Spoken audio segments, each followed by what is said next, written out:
Shannon Courtenay, Ebony Bridges. The first thing I would have to say about this fight is that Ebony Bridges was a lot better than I thought she would be. She was a lot tougher, a lot more aggressive, and generally speaking, a better boxer also.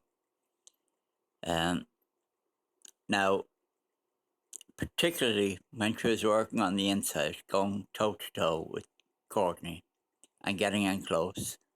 And in fact, on several occasions, I thought she might actually win because she was getting the better of Shannon when she was in close. In fact, in the eighth round, at the end of the eighth round, and I had a draw at the end of the eighth round, Shannon's corner had to tell her to get behind the jab, to box, not to fight, because Bridges was very effective on the inside. And Shannon showed her inexperience in a way because there were several rounds. I had maybe 3-4 rounds Bridges won, and it was obvious that Bridges was getting the better on the inside, and yet Shannon was ignoring her corner. Her corner were telling her to keep her distance, use the jab. So it showed Shannon's inexperience, but overall I thought Shannon was the better boxer, the more skillful boxer, and she nearly got her knockdown or knockout. But credit has to be given to Bridges. Very tough, very impressive. And it was a very, very good fight, and it takes two good fighters to make a good fight. It was an exciting fight, entertaining fight, at times edge of the seat stuff.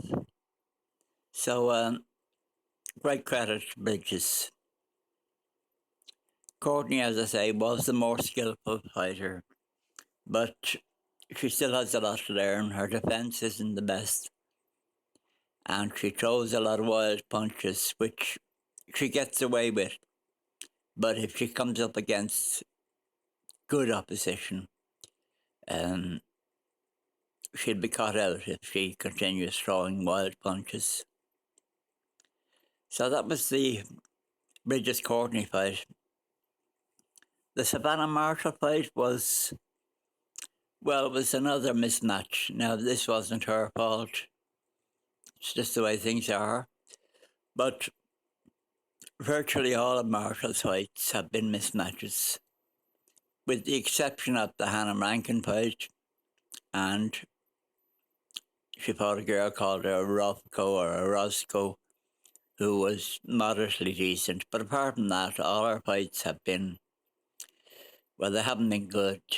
They haven't, they haven't really enhanced their reputation. They just haven't looked good. And her fight with Lindbergh looked old. She was past her prime, and even in her prime, she wasn't in the same league as Marshall. In fact, the most enjoyable part of the Marshall fight was immediately following the fight, when Eddie Hearn said, and I'm paraphrasing here, he said that Shields was looking for big money and he was prepared to pay big money for a Shields Marshall fight. So that was good to hear. And funnily enough, Shields and Marshall, they have that one thing in common. Shields has never had a proper competitive fight. Every fight she's had, you knew she was going to win. You knew her opposition weren't going to turn up, or they were going to be slightly past it, or just not good enough.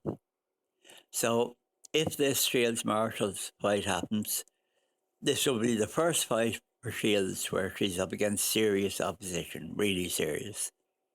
And the same would be true for Marshall. This will be the first time for her to be up against, to be really tested. But I think Marshall will win. I think she'll win comfortably, probably by knockout. But But that's about it now. That's really all I have to say about those two fights. It was a good night's entertainment, and I'm looking forward to the Katie Taylor Jonas fight. But yeah, that's really all I can say. But again, full credit to Bridges. She she was a lot better than I thought, and I don't think there will be a rematch in the immediate future. But if Bridges keeps winning fights, then and if Shannon keeps winning, then I think it's quite possible that 5 fights down the line, they might meet again, and that would be an interesting fight.